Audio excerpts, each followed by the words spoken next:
India ही नहीं बल्कि world के सबसे ज़्यादा मोस्ट हॉन्टेड जगहों में से एक माना जाने वाला भानगढ़ किला। ऐसा कहा जाता है कि ये किला अपने पीछे बहुत सारे राज, बहुत सारे रहस्य को छुपाए बैठा है।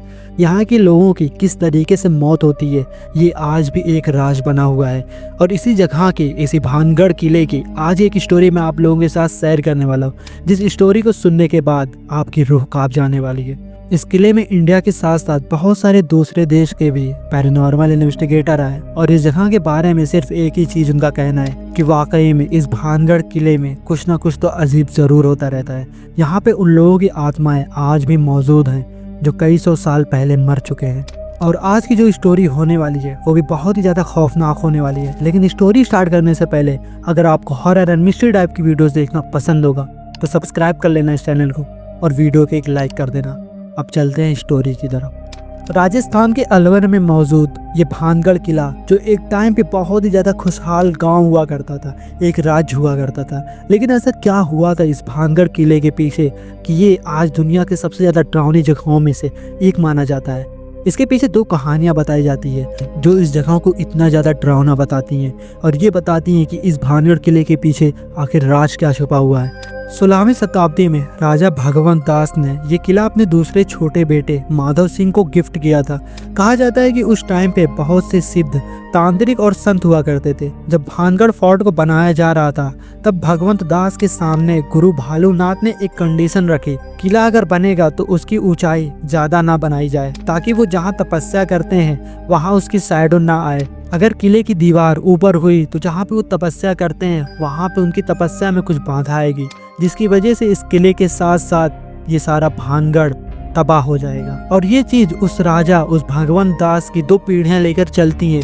लेकिन जो आगे आने वाली पीढ़ियाँ रहती हैं वो इस सब बातों को नज़रअंदाज करते हुए किले की दीवार को ऊंचा कर देते हैं। और भगवंत दास ने ये शर्त इसीलिए मानी थी क्योंकि उस टाइम पे जो सिद्ध होते थे, जो तांत्रिक होते थे, उनको कुछ ज़्यादा ही महत्व दिया जाता था। लेकिन राजा की 2 आने वाली पीढ़ियां यानी 17वीं शताब्दी में इस दीवार को लंबा कर दिया गया था, जिसकी वजह से 17वीं शताब्दी में ही उस भानगढ़ में अकाल पड़ गया था। वहां पे खाने और पानी के लिए लोग तरस गए थे। और इतना ही नहीं बल्कि उसी के कुछ टाइम बाद भानगढ़ और अजबगढ़ में बहुत ही भयानक युद्ध हुआ था, जिसकी वजह से ये पूरा भानगढ़ तबाह और बर्बाद हो गया था। लेकिन इसके पीछे दूसरी कहानी ये बताई जाती है कि जो वहाँ के राजा थे उनकी एक राजकुमारी बेटी थी जो बहुत ही ज़्यादा खूबसूरत और बहुत ही ज़्यादा विद्वान थी और उसको एक अघोरी ने देख लिया होता है और वो उसकी मोहब्बत में पागल हो जाता है। लेकिन वो अघोरी जान रहा होता है कि ये इसको कभी भी हासिल नहीं कर सकता है। इसी वजह से अघोरी उस जगह पे जाता है जहाँ से राजकुमारी का हेयर ऑयल यानी बालों में लगाने वाला तेल जाया करता था और वो उस तेल पे कुछ तंत्र मंत्र करके उस राजकुमारी को दे देता है, जिसकी वजह से जब वो राजकुमारी उस तेल को लगाती तो वो उसकी मोहब्बत यानी उसके इश्क में पागल हो जाती।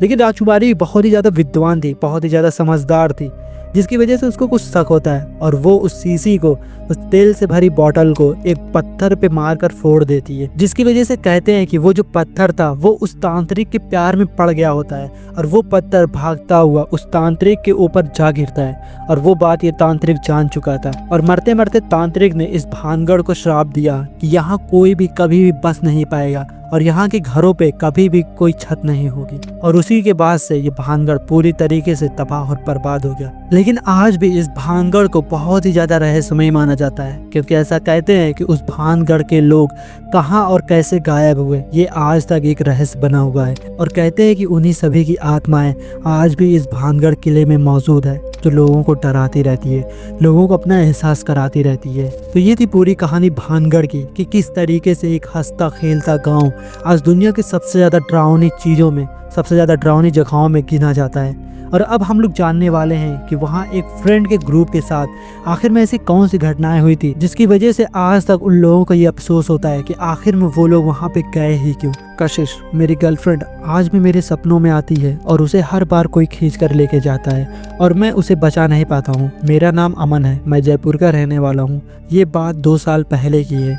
मेरी गर्लफ्रेंड कशिश का बर्थडे था। 2 जून को, और मैंने कई सारी चीजें सरप्राइज सोच कर रखे थे, लेकिन इतने सालों से उसके बर्थडे पर सरप्राइज देते देते इस बार मैंने कुछ नया करने का सोचा। तो मेरे दोस्त ने कहा कि मैं कशिश को ट्रिप पे लेके जाऊं और ट्रिप पे ही उसे प्रपोज कर दूं। और कशिश बचपन से इंडिया से बाहर रह रही है और कुछ ही साल हुए हैं यहाँ रहते हुए, तो उसे पुरानी चीज़ें बहुत एक्साइट करती है और मैं उसे सारी खुशियाँ देना चाहता हूँ। और मैंने अपने दोस्तों के साथ मिलकर सारे अरेंजमेंट भी कर लिए होते हैं। सारी चीज़ें प्लान करके मैं, मेरे दोस्त और कशिश ट्रिप पे चले गए होते हैं। और ट्रिप पे आए 2 दिन हो चुके थे और कल कशिश का बर्थडे था। मेरे दोस्त अभय ने कहा यहाँ एक फोर्ट है और वो बंद भी है, क्यों ना वहाँ सारा अरेंजमेंट करके पार्टी की जाए। और कशिश को भी पसंद आएगा क्योंकि उसे महल वगैरह बहुत ज़्यादा एक्साइट करती थी। वहाँ हम लोग शूट भी कर लेंगे। मुझे भी ये प्लान बहुत अच्छा लगा और अगले ही दिन हम लोग भानगढ़ फोर्ट की तरफ निकल गए होते हैं। रात में चुपके से अंदर भी चले गए और मेरे दोस्त बहाना बना के अरेंजमेंट करने चले गए। तब तक मैं कशिश के साथ फोर्ट के पीछे वाले हिस्से में बैठकर बातें कर रहा होता हूँ। ठंडी हवाएं चल रही होती है, शांति होती है और कोई भी शोर शराबा नहीं। हम दोनों बहुत सुकून से वहाँ बैठ के बातें कर रहे होते हैं।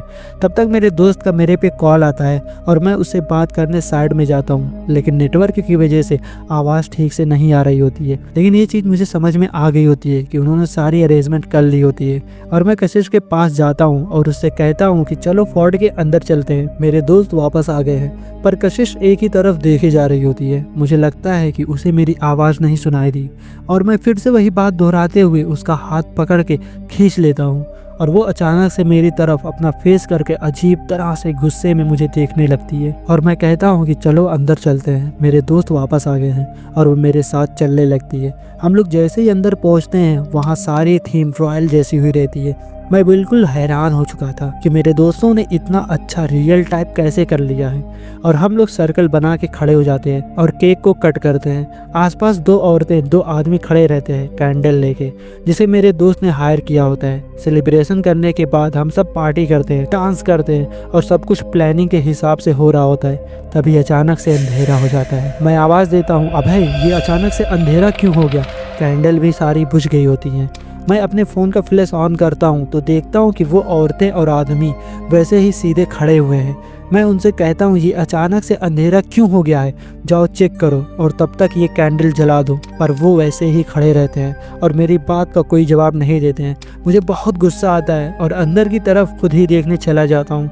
तभी मुझे ऐसा लगता है कि मेरे पीछे कोई अचानक से गुजरा है। एकदम से ठंडी हवा सा महसूस होता है और मैं आगे चलने लगता हूँ, लेकिन कुछ दिखता नहीं है। तो मैं वापस आ जाता हूँ वहीं जगह पर और मैं देखता हूँ कि वहाँ कोई भी नहीं रहता है। एक पल के लिए मैं एकदम डर जाता हूँ कि लोग कहाँ चले गए हैं, कहीं मुझे छोड़कर तो नहीं गए हैं। लेकिन फिर मुझे याद आता है कि हो सकता है वो लोग इस सब चीज़ों को फिक्स करने गए हों। और मैं वहाँ आके बैठ जाता हूँ और वेट करने लगता हूँ। तब तक उन औरतों में से एक औरत आती है और कहती है कि आप जिन लोगों के साथ आए हैं वो लोग अंदर दूसरे कमरे में हैं, आपको बुला रहे हैं। मैं उठकर वहाँ चला जाता हूँ। कमरा खोलता हूँ तो सबको आवाज़ देता हूँ, लेकिन कोई जवाब नहीं आता है और मैं अंदर जाता हूँ। तब तक अचानक से पूरे रूम में रोशनी हो जाती है। हर दीवार पर मसाल लगी होती है, पूरे कमरे में कैंडल लगी होती है और बेड पे सिल्क की चादर, हर तरफ खूबसूरत सजावट और वही एक तरफ से चूड़ियों की आवाज़ आ रही होती है। जब मैं पलट के देखता हूँ तो एक टेबल पे बैठी हुई औरत शीशे की तरफ देख कर अपने बाल बना रही होती है और मैं उसकी तरफ बढ़ता हूँ और उससे पूछता हूँ कि तुम कौन हो और ये सब क्या हो रहा है। लेकिन वो कोई भी जवाब नहीं देती है और मैं आगे बढ़ने लगता हूँ और उसे 2-3 बार पुकारता हूँ, लेकिन वो नहीं सुनती है। और मैं उसके कंधे पे हाथ रखता हूँ और उसे बोलता हूँ। तभी वो अचानक से मेरी तरफ अपनी गर्दन पूरी तरह से मोड़ते हुए देखती है। मैं जल्दी से अपना हाथ हटा के भागने लगता हूँ और दरवाजा खोल के बाहर आ जाता हूँ। और बाहर वही पुराना किला, धूल मिट्टी जाला, वही टूटी दीवारें। मैं एकदम परेशान हो जाता हूँ और अब मुझे कुछ भी समझ में नहीं आ रहा होता है। मैं आगे बढ़ने लगता हूँ और कशिश को आवाज़ देने लगता हूँ। फिर अचानक से उसकी बहुत तेज चिल्लाने की आवाज़ आती है और मैं उस तरफ जाता हूँ। मैं समझ चुका था यहाँ कुछ भी नॉर्मल नहीं हो रहा है। यहाँ जो भी हो रहा है वो बहुत ही ज़्यादा डरावना लग रहा होता है और यहाँ रहना खतरे से खाली नहीं है। हम लोगों को जल्दी से यहाँ से निकलना होगा। मैं निकल तो जाता, लेकिन कशिश अभय मुझे नहीं मिल रहे होते हैं। तो हर तरफ मैं उनको ढूंढने लगता हूँ, आवाज़ देता हूँ। तब तक एक रूम से उन दोनों के हंसने की आवाज़ आती है। मैं धीरे धीरे जाता हूँ तो देखता हूँ कि वो दोनों हंस रहे हैं और बैठ कर बातें कर रहे होते हैं। मुझे देख के बहुत ज़्यादा गुस्सा आता है और मैं अंदर जाने के लिए डोर को जैसे ही खोलता हूँ वो सारी चीज़ें गायब हो जाती है। मैं सोचता हूँ कि ये सब क्या हो रहा है, अब तो यहाँ 1 मिनट भी रुकना रिस्की है और मैं दौड़ के जल्दी से बाहर जाने लगता हूँ, लेकिन कहीं मुझे रास्ता ही नहीं मिल रहा होता है जहाँ से मैं बाहर निकलूं और मैं बैठ जाता हूँ। तभी मुझे कशिश के चिल्लाने की आवाज आती है। मैं जल्दी से जाता हूँ और देखता हूँ कि वो बेहोश पड़ी हुई है। मैं उसे उठाता हूँ, थोड़ी देर में वो होश में आ जाती है और कहती है यहाँ कुछ तो गड़बड़ है, जल्दी से यहाँ से चलो, वो हम लोगों को मार डालेगा। मैं उससे पूछता हूँ कि अभय कहाँ है। वो कहती है कि मुझे नहीं मालूम, अंधेरा होने के बाद तुम दोनों गायब हो गए थे और तब से तुम दोनों को ढूंढ रही हूँ। तभी अचानक से रूम का डोर बंद हो जाता है और हम लोग वहाँ से निकलने की कोशिश करते हैं, धक्का देते हैं लेकिन डोर फंस जाता है और अभय को आवाज देने लगते हैं, लेकिन डोर किसी हाल से खुलता ही नहीं है। तभी मैं पीछे होता हूँ और डोर को धक्का देने के लिए दौड़ के धक्का देते ही डोर ओपन हो जाता है और मैं बाहर गिर जाता हूँ। तभी अचानक से डोर फिर से बंद हो जाता है और कशिश अंदर ही रह जाती है। वो जोर जोर से चीखने की आवाज़ देती है लेकिन मैं खोल नहीं पाता हूँ। फिर अचानक से शांति हो जाती है और उसकी कोई आवाज़ नहीं आती है। मैं एकदम डर जाता हूँ। मैं लगातार बुलाने लगता हूँ लेकिन कोई आवाज़ नहीं आती है। तभी मुझे पायल की आवाज़ आती है और आवाज़ बढ़ती ही जाती है और आखिर में मैं हर तरफ जाता हूँ लेकिन वहाँ कोई भी नहीं रहता है, पर आवाज़ कंटिन्यू आती रहती है। तभी दूर एक औरत बैल्कनी की तरफ फेस किए हुए खड़ी रहती है। मैं उसे आवाज़ देते हुए आगे बढ़ता हूँ और तभी वो औरत अचानक से बैल्कनी से कूद जाती है और मैं दौड़ के वहाँ पे जाता हूँ। नीचे देखता हूँ तो वहाँ पे कोई भी नहीं होता है और जैसे ही मैं वापस मुड़ता हूँ तो वो औरत मेरे पीछे ही खड़ी रहती है और उसके लंबे बाल, पूरा चेहरा खून से लथपथ, और वो मुझे ही देख रही होती है। और उसे देखते ही डर के बहुत तेज चिल्लाने लगता हूँ। तभी वो गायब हो जाती है। तभी मैं जल्दी से वहाँ से हटने लगता हूँ और अभय को ढूंढने लगता हूँ, लेकिन मुझे वो कहीं नहीं मिलता है और मैं कशिश जिस रूम में फंसी रहती है वहाँ जाता हूँ, लेकिन अब वो रूम खुला हुआ था और कशिश उस रूम में नहीं रहती है। मुझे कुछ समझ नहीं आता है। तभी मेरे कंधे पे कोई हाथ रखता है। मैं पलटता हूँ तो वो अभय रहता है, पूरी तरह से मिट्टी में लिपटा हुआ, एकदम डरा हुआ।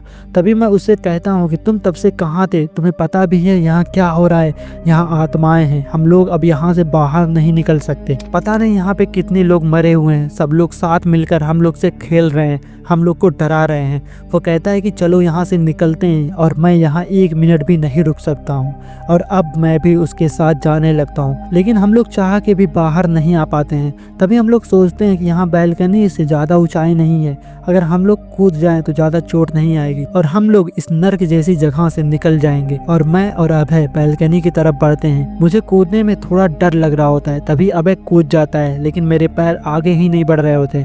अभय मुझे कन्विंस करता है। तभी मेरे पीछे कशिश मुझे आवाज़ देती है और मुझे अपने पास बुलाने लगती है। मैं अभय से कहता हूँ कि कशिश आ गई है।